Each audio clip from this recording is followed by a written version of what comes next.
Los rastros de la cultura maya aún están vivos entre nosotros, tanto como los enigmas que dejó su paso por el mundo. Esta cultura que floreció gracias a sus maravillosos descubrimientos en las matemáticas, la astronomía, la arquitectura y el arte, un día declinó misteriosamente por causas que aún se desconocen hasta dispersarse y desaparecer.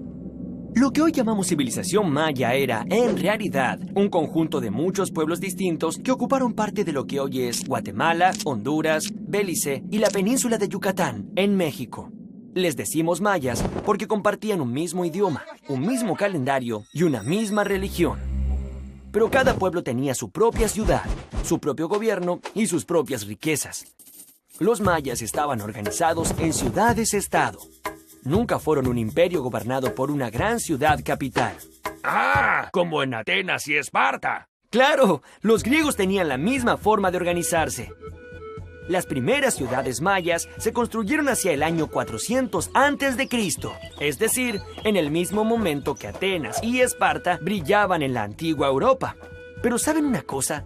Griegos y mayas no se conocían, porque todavía nadie había cruzado el océano Atlántico. ¡Uf! Y hubo que esperar más de 2000 años antes de que alguien se atreviera a navegar tales distancias. Durante todo este tiempo, América y Europa estuvieron completamente desconectadas. La influencia de los olmecas. La región que habitaron los mayas estaba formada por mesetas regadas por las abundantes lluvias que venían del océano Atlántico por un lado, como del Pacífico por el otro. Su tierra era húmeda y estaba atravesada por muchos ríos de agua dulce. Aquí es sencillo cultivar maíz, criar ganado y recolectar frutos de la selva. El clima los ayudaba, pero no todo fue fácil para los mayas porque no habían descubierto la rueda ni tenían animales para arar la tierra. Entonces, todo lo hacía el hombre. ¡Cuánto trabajo, ¿verdad? Pero los mayas no fueron los únicos ni los primeros en habitar esta región. Muchos años antes, los olmecas vivieron en este territorio. Podríamos decir que los olmecas fueron la civilización madre de todas las culturas de Mesoamérica. Los olmecas tuvieron su esplendor hacia el año 700 a.C. En ese momento, las pequeñas tribus mayas estaban naciendo y fueron adoptando de ellos conocimientos para construir templos, para pensar el calendario y para escribir. Los mayas también heredaron de los olmecas muchos rituales y prácticas religiosas, entre ellas la adoración por el jaguar, que por su fuerza y agilidad era un animal sagrado y se lo relacionaba al poder del rey. Templos y ciudades. Durante muchos años, el esplendor de los mayas quedó oculto en la selva, sumergido en la densa vegetación tropical, hasta que hace muy pocos años, exploradores y arqueólogos lograron abrirse paso y hallaron maravillosas ruinas de antiguas ciudades. Estos hallazgos sorprendieron al mundo y permitieron conocer mejor aún a una de las culturas más complejas y refinadas de América. Todas estas ciudades eran parecidas. En el centro, alrededor de una gran plaza, se erguían las construcciones más significativas. Las pirámides, que eran grandes templos cuyas cumbres servían de escenario para las ceremonias de los sacrificios rituales. El pueblo, congregado abajo en la plaza central, participaba activamente de las ceremonias, cantando, danzando e implorando a sus dioses para que la sangre de las víctimas sea de su provecho. Los mayas eran muy religiosos y creían que todo lo que les pasaba a los seres humanos era porque así lo decidían los dioses. Por este motivo construyeron estos enormes templos donde practicaban rituales en honor a sus dioses. En la ciudad de Tikal, la pirámide principal medía más de 70 metros. Era tan alta como un edificio de 10 pisos. Claro, cuanto más cerca del cielo, más cerca de los dioses. Las pirámides alcanzaron tales dimensiones de una manera muy peculiar. Cada vez que un rey moría, los arquitectos mandaban a construir una capa sobre la pirámide existente. Así crecía paulatinamente, capa sobre capa, como gajos de una cebolla. Alrededor de los templos vivían los sacerdotes y los gobernantes. Un poco más allá, los jefes militares, y aún más lejos, vivían los comerciantes y los artesanos. Y afuera de la ciudad, cerca de los campos de cultivos, se encontraban los campesinos y los esclavos, cuyo trabajo era la base de toda la sociedad. El calendario.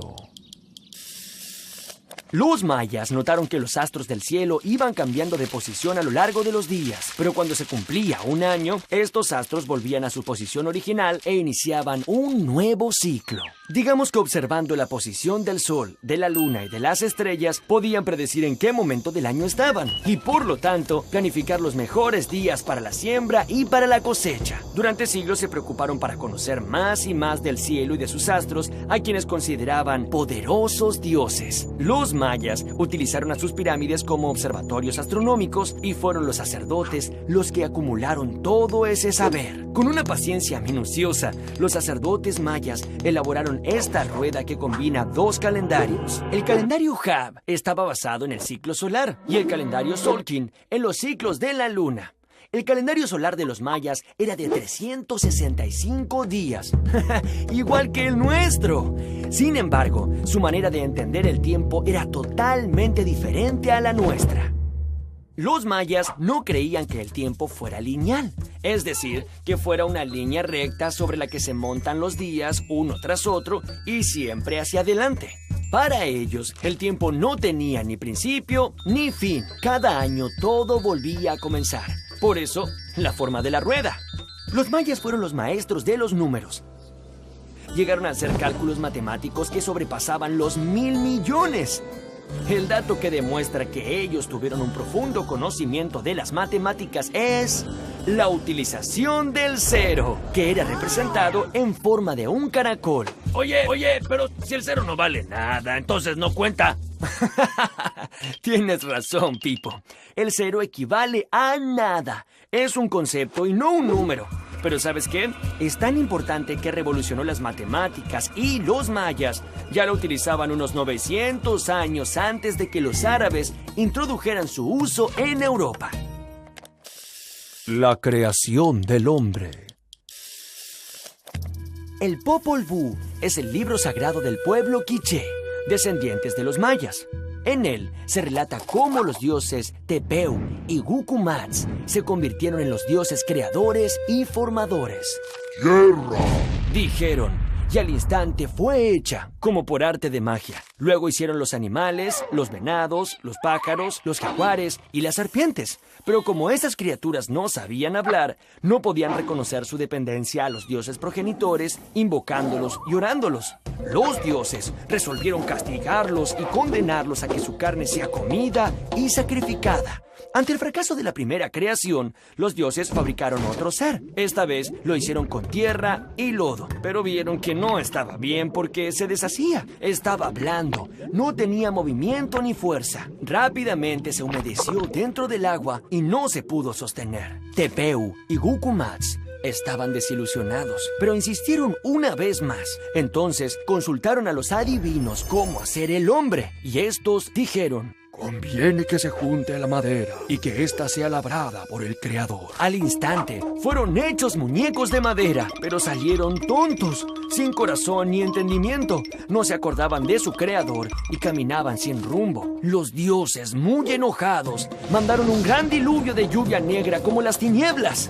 Desesperados, los hombres de madera corrían de un lado al otro. Muchos fueron aniquilados y otros encontraron protección en los árboles. Así pues, hubo que hacer una nueva tentativa de crear y formar al hombre. Hagamos un ser que nos sustente y nos alimente. Esta vez los dioses probaron a ser seres obedientes y respetuosos. De este modo, hicieron a los seres humanos que hoy existen en la tierra. El juego de la pelota. Una extraña manera de contentar a sus divinidades era a través de un juego. El juego de la pelota. ¡Ah, jovencitos! Pero nada tiene que ver esto con el fútbol que jugamos nosotros. Ellos no tenían que hacer un gol en un arco, sino tenían que pasar esta pesada pelota de caucho dentro de este anillo de piedra que se ponía en la pared. ¡Ja! ¿Les parece sencillo? Bien, escuchen esto. Las cosas se complicaban cada vez más, ya que estaba prohibido usar las manos o los pies. Solo se permitía golpear la pelota con los hombros, las rodillas y las caderas. El juego era tan violento que los jugadores terminaban muy lesionados, pero más vale lesionado que perdedor. ya que el equipo vencido sería sacrificado y su sangre serviría para honrar a los dioses. Bueno, creo que perdimos. Documentar el pasado. ¿Quiénes son estos hombres esculpidos sobre la piedra? ¿Por qué llevan máscaras estos otros a sus pies? ¿Qué misterio encierran esos símbolos tallados sobre la piedra? Los artistas mayas se ocuparon de inmortalizar los grandes momentos de su historia. Así, las futuras generaciones podrían comprender mejor quiénes fueron sus héroes y sentirse orgullosas de ellos. He aquí un ejemplo. En estos frescos del 790 después de Cristo, descubiertos en la ciudad de Bonampak, vemos unos guerreros muy ornamentados que enfrentaban a otros casi desnudos. El observador de estas pinturas sentía vibrar dentro suyo ese universo de guerras, sacrificios humanos y actos rituales que contribuían a realzar el prestigio del rey. Pero los mayas no solo dejaron un registro de su historia a través de las pinturas, además crearon un sistema de escritura basado en estos símbolos de forma cuadrada llamados glifos. Los glifos podían representar cosas, animales o dioses, así como pensamientos e ideas, y los escribas los combinaban para formar frases cortas. A los mayas les fue posible explicar la sucesión de sus reyes y el funcionamiento de su sociedad. ¿Cómo? Bueno, observemos con atención estos bajorrelieves.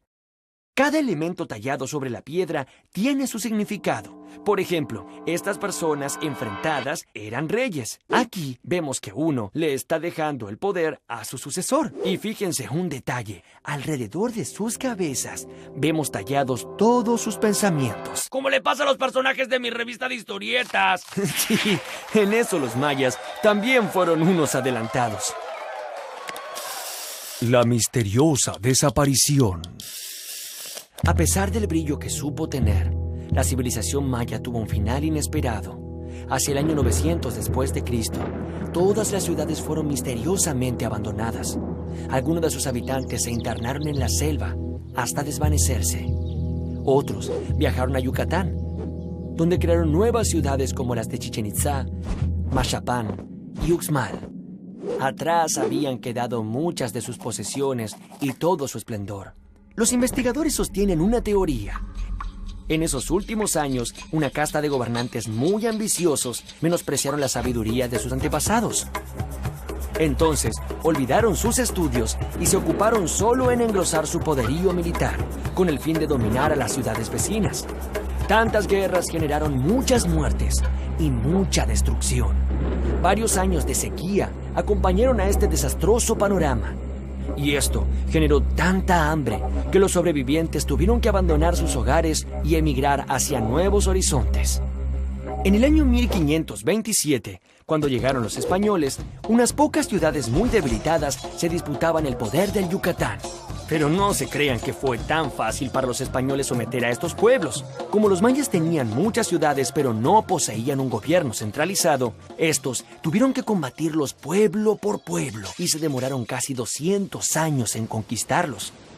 Así, finalmente, cayeron los mayas, uno de los pueblos más deslumbrantes y sofisticados de la América precolombina.